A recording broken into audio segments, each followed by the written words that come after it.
Deus concedeu à bela dama a designação de proteger a floresta e seus habitantes de pessoas maldosas. A bela dama é um espírito da floresta em um corpo de uma mulher muito feia e velha. Algumas vezes, ela tinha a habilidade de mudar a sua forma. Ela vive em uma escura, terrível e escondida casa.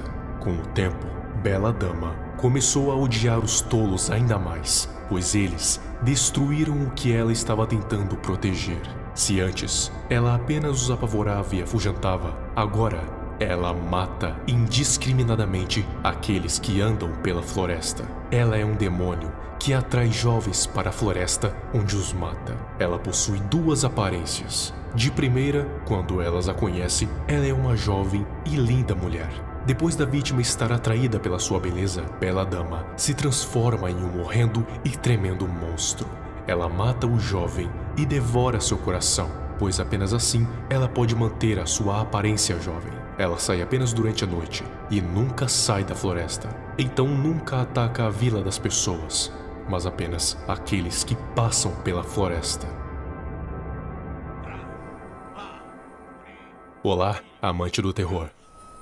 Suponhamos que você more em um lugar e de repente seja forçado a se mudar para outro, muito mais longe e muito mais remoto do que você está acostumado. Você é negligenciado pelos seus pais, leva uma vida tediosa, tem vizinhos desagradáveis. A casa tem 150 anos, o jardim é terrível. Resumindo, é tudo uma porcaria.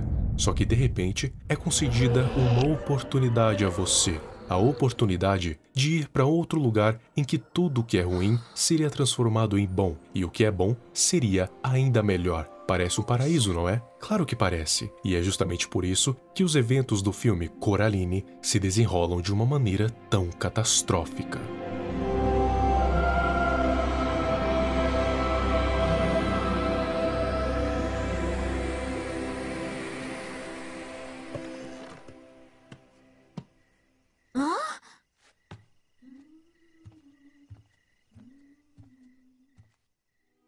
Coraline Jones é uma menina de 11 anos que esteve nessas exatas condições. Ela é inteligente, mas possui dificuldades em lidar com a situação em que se encontrava. E, sinceramente, acho que qualquer criança de 11 anos que fosse parar em um lugar remoto desses passaria pela mesma situação. Dentro dessa casa, também conhecida como Palácio Cor-de-Rosa, tem uma pequena porta trancada. Parece que foi feita ou para pessoas adultas muito baixas ou para crianças. A segunda opção parece ser mais plausível.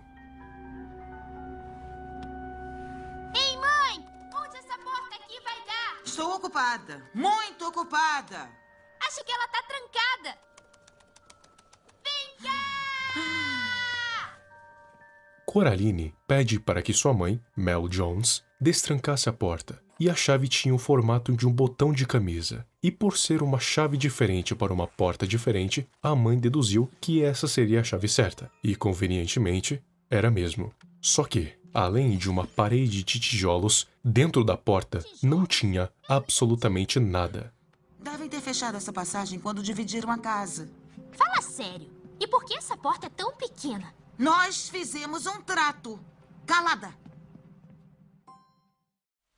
Enquanto dormia, Coraline ouviu o som de um camundongo no seu quarto, e quando o avistou, o perseguiu em direção à porta. E quando a abriu, em vez de se deparar com a tal parede de tijolos, avistou um túnel muito esquisito, que dava até uma outra porta, idêntica àquela. Curiosa e aventureira como era, Coraline a atravessa e se depara com a sua casa novamente.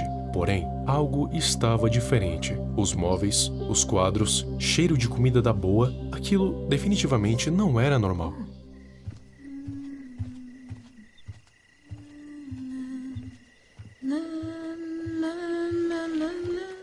Na cozinha da casa, ela encontrou uma mulher que era idêntica à sua mãe, porém, o semblante estava mais deslumbrante. E o que chamou mais atenção foi o fato de ela não ter olhos, mas sim botões. Esses...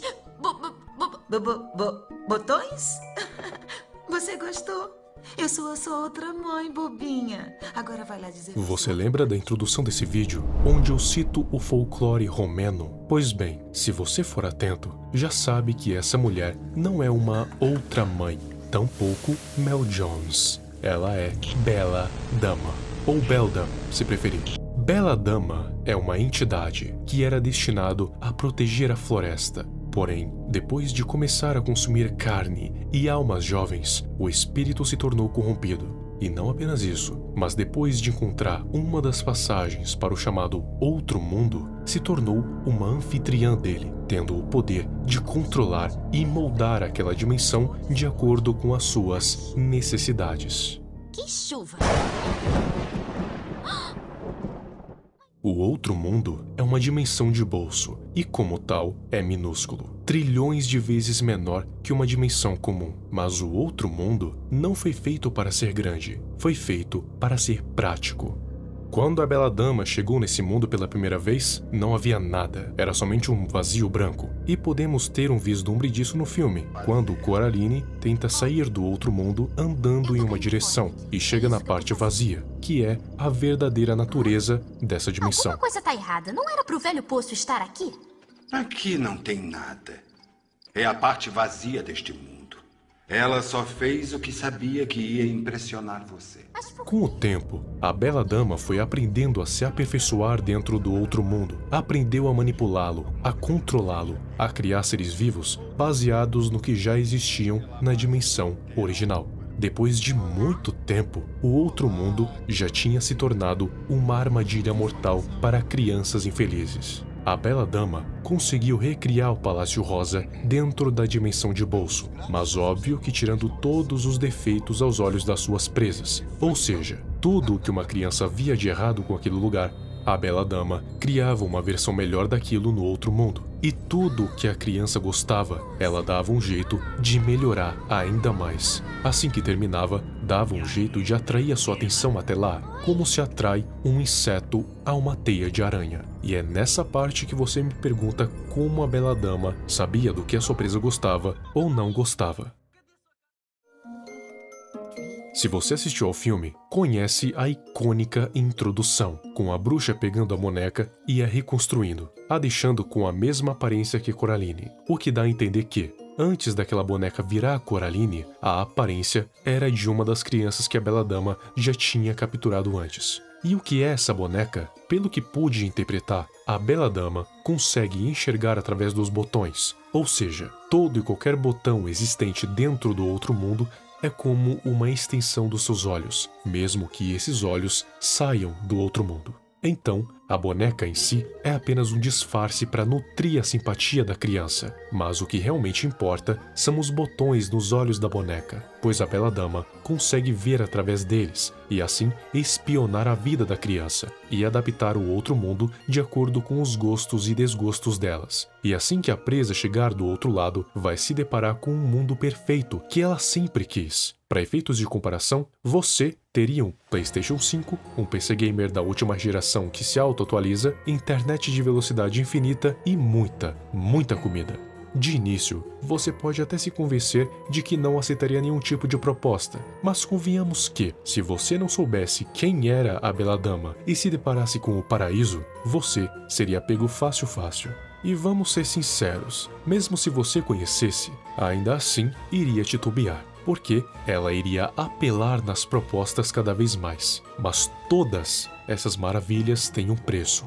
A Bela Dama iria costurar botões nos seus olhos, fazendo várias promessas de que te amaria para sempre e que você teria tudo do bom e do melhor. Mas claro que é tudo mentira. Na verdade, o ato de costurar botões não passa de uma mera fachada, assim como todo aquele paraíso que você está vivendo. O que acontece em seguida é explicado pelas próprias crianças anteriormente pegas pela Bela Dama. Por que vocês estão aqui? A Bela Dama. Ela espiou as nossas vidas através dos olhos da boneca. E viu que nós não éramos felizes. Então ela nos atraiu com tesouros e guloseimas. E brincadeiras. Ela dava tudo o que nós pedíamos. Mas mesmo assim ainda queríamos mais. Então deixamos que ela costurasse os botões. Ela disse que nos amava, mas nos trancou aqui. e comeu as nossas vidas. A bela dama não possui remorso algum. É como um animal faminto e enxerga crianças não como crianças, mas como presas fáceis, que se deixam manipular sem resistência. E suas almas puras são as melhores que tem. Então, elas atraem como insetos para sua teia. E quando finalmente consegue as prender, costura botões nos seus olhos, consome suas almas e suas carnes e tranca seus espíritos em um quarto escuro. E como não têm uma alma, não podem ir para o além, ficando presas ao mundo material, condenadas a vagar sem rumo, ou nesse caso, ficar seladas no escuro, em um quarto úmido e nojento, definhando pela eternidade. A bela dama não precisa se alimentar com tanta regularidade, já que em cerca de 150 anos consumiu apenas 3 crianças. Se existiram outras, não é nos dito no filme. E como eu não li o livro, também não sei se isso é citado lá. Como estou me baseando apenas no filme, entre pelo menos uma das crianças teve um espaço de mais de 50 anos, o que mostra que, além da bela dama aguentar décadas sem se alimentar, é muito paciente. Mas tem uma coisa que a bela dama odeia mais que tudo: gatos. Em específico, o gato preto que acompanha o Waibe. Ele não tem nome, mas é quase um arqui-inimigo da bela dama, pois o gato conhece o outro mundo tanto quanto ela, se não até mais, já que ele conhece todas as entradas e saídas de lá. Entradas e saídas que nem a própria bela dama conhece. Ou seja, se ele quiser, pode se tornar uma ameaça real aos planos dela, ou até a ela própria. O gato não é eliminado não porque a dama não quer, mas sim porque não pode, pois como ele conhece todos os segredos de lá, sabe exatamente como fugir do domínio dela. E no fim do filme, ficou subentendido que o outro mundo deixou de existir assim que a bela dama foi derrotada. Porém, o gato conseguiu entrar por um dos portais, o que significa que ele ainda existe, só não se sabe como. E como até hoje não tivemos uma continuação, provavelmente nunca vamos saber.